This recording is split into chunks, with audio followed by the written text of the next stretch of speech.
حدیث سبق وای او په ده باندې د حدیث رنګ ښکاره نه وي نو دا ډېره د نقصان خبره ده په طالب حدیث به د حدیث رنګ ښکاري او په طالب تفسیر به د تفسیر رنګ ښکاري الحمدلله داسې اکابر علماء کرام موږ د دوی نه درسونه ویلي او الحمدلله د دوی نه چې موږ کوم د اهل سنت والجماعت علماء دیوبند نه زه زده کړي د هغوی رویه او طریقه ترې موږ اورېدلې او زده کړې نن په دې دارالعلوم حاجي صاحب ترنګزی چې د دې ګلستان بنیاد زمونږ مشر شیخ الحدیث مولانا پیر زبیر جان حقانی صاحب دامت برکاتهم العالیه ایښې الحمدلله هغه علوم او افکار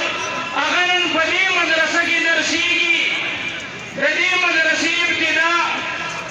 په 2001 کې د یو وړوکي جومات نه شوې وه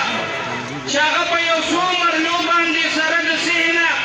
په یو څو مرلو باندې مشتمل و بیا یو څو کچه کمرې جوړې شولې بیا وخت په وخت الله پاک دې ته ترقي ورکوله او نن الحمدلله تاسو وینئ چې دا تقریبا 30 کاله کې دا عظیمه جامعه ده او نن ډېره زیاته د خوشحالۍ ورځ ده چې الحمدلله اولې درجې نه واله دویمه درجه دریمه درجه تر د دور حدیثه پورې تخصص فی الفقه پورې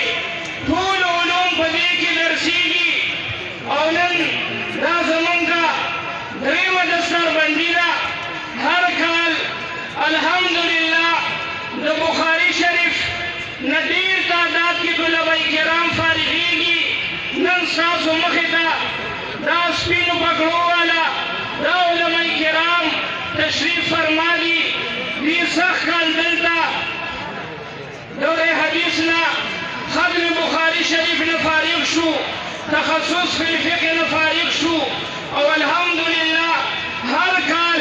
په سوونو طلبه په دې کې سبقونه وایي د باجوړ د کرک وزیرستان بنیر صوابۍ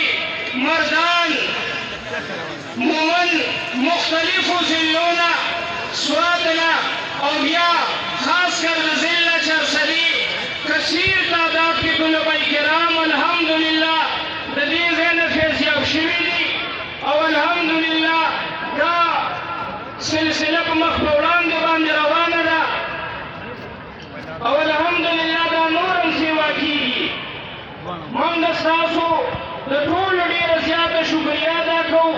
موږ چې کوم انتظامات کړي وو هغه یقیني موږ چې دا دومره کثیر تعداد ولیده او دومره ګڼ تعداد کې تاسو د مینې محبت اظهار وکړو تشریف هم راوړو هغه انتظامات ټول په هغې باندې ناکامه شو کوم چې تبلیغي احباب دي هغوی د څو ورځو نه دې ته به مشورې کولې وخت په وخت به راتلل او نن د سهار وختي نه هغوی لګیا دي زمونږ طلبه کرام او د دې تورنزو د علاقې مختلفو محلو تنګینه